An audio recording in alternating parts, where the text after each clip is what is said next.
Welcome to a chilling journey into the unknown. Tonight I'll guide you through true accounts of school lockdowns, moments when ordinary days suddenly turned into waking nightmares. Prepare yourself for two of the creepiest, most unsettling school lockdown stories ever shared. It was a Tuesday afternoon in late October, the kind of day when the world feels a little heavier than usual. The sky was heavy with gray clouds, wind rattling the windows and making the whole building shudder with every gust. I was a sophomore at a small-town high school, where nothing dramatic ever happened, until that day, when everything changed in an instant. The final bell was still an hour away when the intercom crackled, the principal's voice trembling as he announced a lockdown, his words sending a chill through the room. At first we thought it was a drill. My teacher locked the door and turned off the lights, but her pale face and shaking hands told us this wasn't routine, and fear crept in. We huddled behind the teacher's desk, the room plunged into darkness. My heart pounded as I tried to make sense of what was happening, every second stretching out. Somewhere down the hall, I heard slow, deliberate footsteps echoing off the tile. No one dared to speak, not even a whisper. The silence was suffocating, broken only by the building's occasional creak. Minutes felt like hours, and the tension was unbearable. My phone buzzed, but I didn't dare look. The teacher whispered for us to stay quiet, her voice barely audible in the darkness. Suddenly a loud bang echoed from the far end of the hallway. We all jumped, stifling our screams, afraid to make a sound. Hurried footsteps followed, much closer this time. The doorknob rattled violently as if someone was trying to get in, and panic surged through us. My teacher held her finger to her lips, tears streaming down her face. I could hear my classmates quietly sobbing, their fear echoing my own. The footsteps moved on, fading into the distance, but the terror lingered, heavy and suffocating. The intercom crackled again, this time the vice principal. "Remain in lockdown, police are on site." Relief and dread mixed in the air. The room was so quiet I could hear the ticking of the clock. Every second stretched out, amplifying the fear and uncertainty. We heard muffled voices outside, radios squawking, and distant sirens. The reality set in. This wasn't a drill, and we were in real danger. Someone or something was in the school. I clung to the hope that the police would find us before whoever was out there did, praying silently. Suddenly, the fire alarm blared, piercing the silence and sending us into a fresh wave of panic.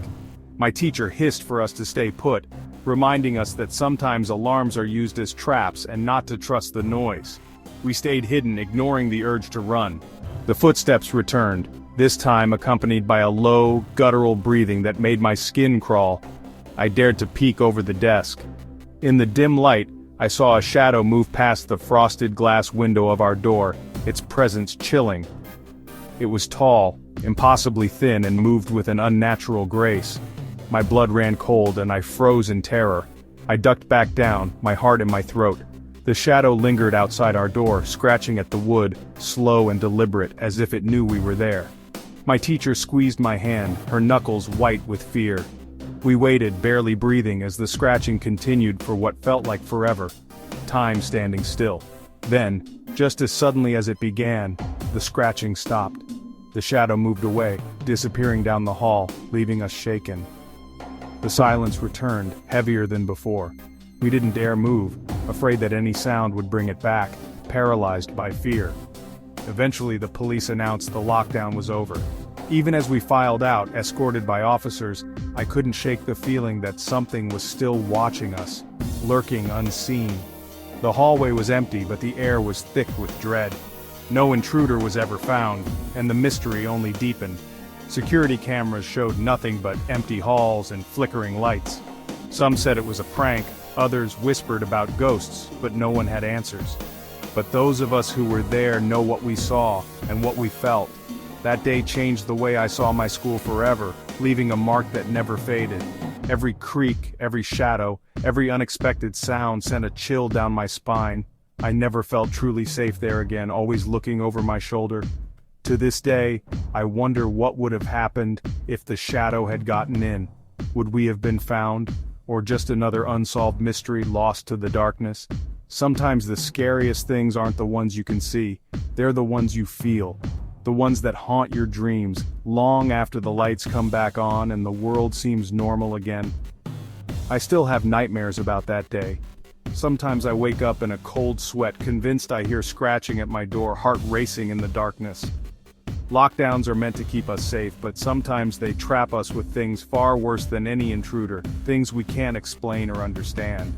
If you ever find yourself in a lockdown, remember, stay quiet, stay hidden, and hope the only thing outside your door is just another student, lost in the dark, and not something else entirely. It was supposed to be an ordinary Friday, just like any other at our quiet school. 7th period English, everyone waiting for the final bell, restless and eager to escape into the weekend. Suddenly, the announcement, lockdown, effective immediately. The intercom crackled with urgency. The teacher locked the door, turned off the lights, and pulled the blinds shut, her movements quick and tense. We slid to the floor, hiding behind desks and backpacks, our hearts pounding in our chests. The room felt colder, as if the air itself was holding its breath, waiting for something to happen. My friend whispered it was probably just a drill, but the teacher's expression said otherwise. Her eyes darted nervously. She kept glancing at her phone, lips pressed into a tight line. The silence was overwhelming, pressing in on us from all sides. Every sound seemed amplified. The ticking clock, the hum of the air conditioning, the nervous shuffling of feet, and the faint buzz of fluorescent lights overhead. Then, from somewhere in the building, came a sound that didn't belong, echoing through the empty halls. A low rhythmic tapping, like someone dragging their fingernails along the lockers, slow and deliberate. The tapping grew louder, closer, until it stopped right outside our door, making us freeze in place. My heart pounded as I stared at the doorknob, half expecting it to turn. But it didn't move, not even a little. Instead, we heard a faint whisper, so soft I thought I was imagining it. "Let me in," it pleaded. The words sent a chill down my spine. No one moved, not even to breathe.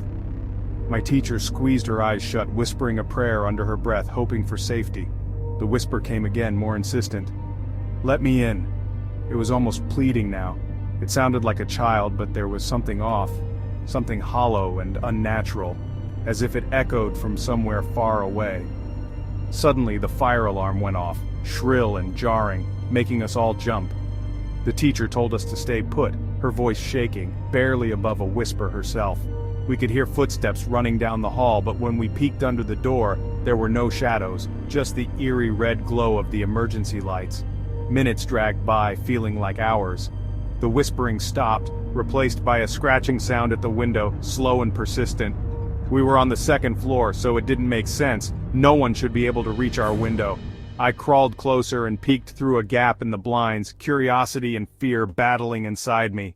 There was a face pressed against the glass, pale and expressionless, its eyes black as coal, staring straight at me.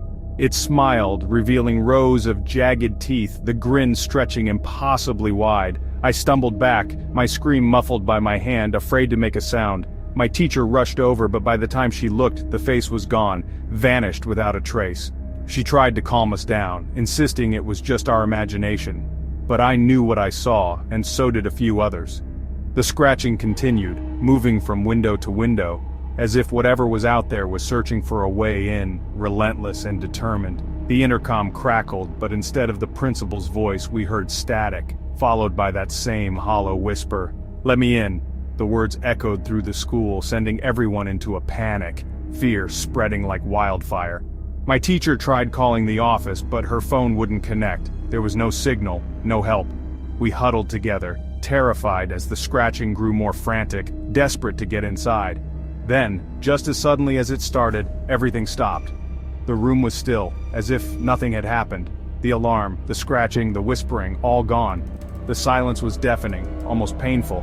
After what felt like hours, the principal finally announced the lockdown was over, his voice shaky but reassuring. We filed out, our legs shaking, glancing nervously at every shadow as we left the room. The hallway was empty, but the feeling of being watched lingered, following us as we walked. Security cameras had malfunctioned, recording only static, as if something had wiped them clean. No one could explain the whispers or the face at the window, or the strange events that night. Some said it was a prank, but I knew better. I could still feel its eyes on me. For weeks after, I had trouble sleeping, haunted by memories of that night. Every time I closed my eyes, I saw that face, those black, empty eyes staring back at me, unblinking and cold. I started avoiding windows, always feeling like something was watching from the other side, waiting for me to slip up. Sometimes late at night, I still hear that voice in my dreams, "Let me in." The words echo, refusing to fade. Lockdowns are supposed to protect us, but sometimes they just trap us with whatever is already inside, leaving us helpless. Or worse, whatever is trying to get in, waiting for someone to make a mistake. If you ever hear a whisper at your window, don't look. And whatever you do, don't let it in. Some doors are better left closed. Thanks for joining me tonight on this journey into the darkest corners of our everyday lives and hidden fears. If you've ever experienced something strange or truly terrifying during a school lockdown, please share your story in the comments below so others can read and relate. Until next time, keep your lights low, your doors locked, and remember, sometimes the scariest things are the ones you can't see or even explain.